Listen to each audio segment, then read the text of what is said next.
Find the number of element in the set A. A B D belongs to 1 minus 1 0 1 है ना. A B और D दिया है. A B D set A मतलब matrix A में I minus A whole cube equal to I minus A cube where I is a two cross two identity matrix. ये given दिया. Find the number of element in this set. देखो number of elements find करना है. देखो let the given equation be I minus A whole cube equal to I minus A cube where I is a 2 cross 2 identity matrix and A equal to AB 0D with ABD belongs to minus 1 0 1. First, let's expand the left side of the equation since the identity matrix I commutes with any matrix A. So IA equal to IA equal to A. So we can use the binomial expansion. I minus A cube का A minus B whole cube का formula लगाएंगे. A minus B whole cube का formula क्या है? A minus B whole cube that is equal to A cube minus 3A square B plus 3AB square minus B cube. A की जगह यहाँ पे क्या है? I और B की जगह A कैपिटल A. तो लेफ्ट हैंड साइड में पुट करो, देखो ये आता है. सही. Then I to the power n क्या होता है? आइडेंटिटी का पावर एनी लो तो वो आइडेंटिटी आता है. मतलब ये क्या हो गया? आइडेंटिटी हो गया. आई स्क्वायर के यहाँ पे मतलब ए हो जाएगा आइडेंटिटी इंटू ए, आइडेंटिटी इंटू ए. तो ये आई स्क्वायर का आई, देन आई इंटू ए, वो ए ही हो जाएगा. अभी मतलब नहीं कि ये set this equal to the right side of the equation है ना. तो ये जो है ये दिस इक्वल टू दिस मतलब नहीं कि इसको I minus 3A plus 3A square equal to A cube. So this is equal to I into I cube. है ना. ये दिया है ना गिवन, देखो I into I cube दिया है ना. मतलब उसको देखो दिस इज मतलब ये ना कि ये पुट कर दी कहाँ पे? इस इक्वेशन, ये इसमें I माइनस ए क्यूब. तो वो क्या बन गया? ये इक्वेशन आ गया. Subtracting I and adding I A cube to both side to get much simpler. मतलब नहीं क्या I कट तो बचा क्या? 3A plus 3A square equal to 0. मतलब A square minus A equal to 0 मतलब A square equal to I. मतलब क्या हो गया? ये आइडेम्पोटेंट मैट्रिक्स हो गया. मतलब वी नीड टू फाइंड मतलब A square equal to A मतलब idempotent matrix. We need to find the number of matrices A of the given form that satisfy this condition. मतलब A square equal to A है तो A matrix given दिया है.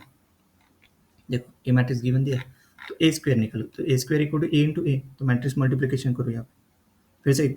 Okay मैं ये matrix multiplication practice करूँ है ना. This position is first row first column का multiplication. This position is first row second column. This is second row first column and this is second row second column. मतलब यहाँ का first row first column का multiplication, first row second column का multiplication, second row first column का multiplication, second row second column का multiplication. ये last वाला मतलब ये आगे A square A B plus B D अपन यहाँ पे डी स्क्वायर. तो ए बी डी के साथ कंपेयर करो. मतलब A square equal to A, D square equal to D, A B plus B D equal to B. मतलब we need to find the number of integer triples A B D where each element is minus 1 0 1. ये given दिया है ना. A B D belongs to minus 1 0 1 दिया है ना. मतलब that satisfies this three equation. मतलब A square equal to A square minus A equal to zero ले तो A minus 1 equal to zero. मतलब यहाँ से कौन से ए की वैल्यू आएंगे? एक जीरो आएगा और एक 1 आएगा. तो जीरो और 1 मतलब एक the value A equal to minus 1 is not a solution है ना. A equal to minus 1 is not a solution. A के कौन से आ रहे हैं? जीरो और ए 1 आ रहा है ना. D square minus D equal to zero लिया मतलब सेकंड कंडीशन के हिसाब से. तो डी इक्वल टू जीरो और डी इक्वल टू 1 आएगा. सही. Next A B plus B D equal to B लिया तो बी कॉमन लिया. A plus D equal to B, B B cut तो मतलब ये बी इक्वल टू के इधर आ गया. तो देखो B A plus D minus 1 equal to zero. मतलब B equal to zero in general है ना. यहाँ पे B equal to yes cut नहीं कर सकते. यहाँ पे B not equal to zero है ना. बी इक्वल टू जीरो आएगा तो A plus D minus 1 equal to zero है ना. बी इक्वल टू जीरो और A plus D minus 1 equal to zero. We can now determine the number of solution by considering the possible pairs of values for a comma d. Case one में a equal to zero D equal to zero है ना. इस question में क्या find करना है? मतलब the number of element in the set, number of element in the set a equal to दिया है ना. We can now determine the number of solution by considering the possible pair of values of a comma d. b equal to zero a plus D minus 1 equal to zero है ना. तो a comma d के pair निकालेंगे. मतलब ये इसके number of solutions के लिए मतलब number of elements in the set निकल जाएगा. फिर देखो a equal to zero D equal to zero क्योंकि a और d के क्या क्या वैल्यू होते हैं. तो देखो जीरो जीरो पुट करने के बाद क्या क्या minus b equal to zero मतलब b इक्वल टू जीरो. तो ए बी डी कौन सा बन गया? जीरो जीरो जीरो बन गया है ना. ए बी डी बन गया 0 0, A equal to 0, D equal to 1, तो क्या आ गया 0 ही आएगा, मतलब B 0 equal to 0, this equation is true for any values of B, मतलब -1 0 1 है ना। इसके कितने बनेंगे, तो a B d A B d A B d, मतलब वो पेयर बनाए उसके, तो कितने आए उसके 3, there are 3 solution, any values for b है ना, तो बी के 3 वैल्यूज चेंज हो गए तो 3 आएंगे ना सॉल्यूशन, है ना।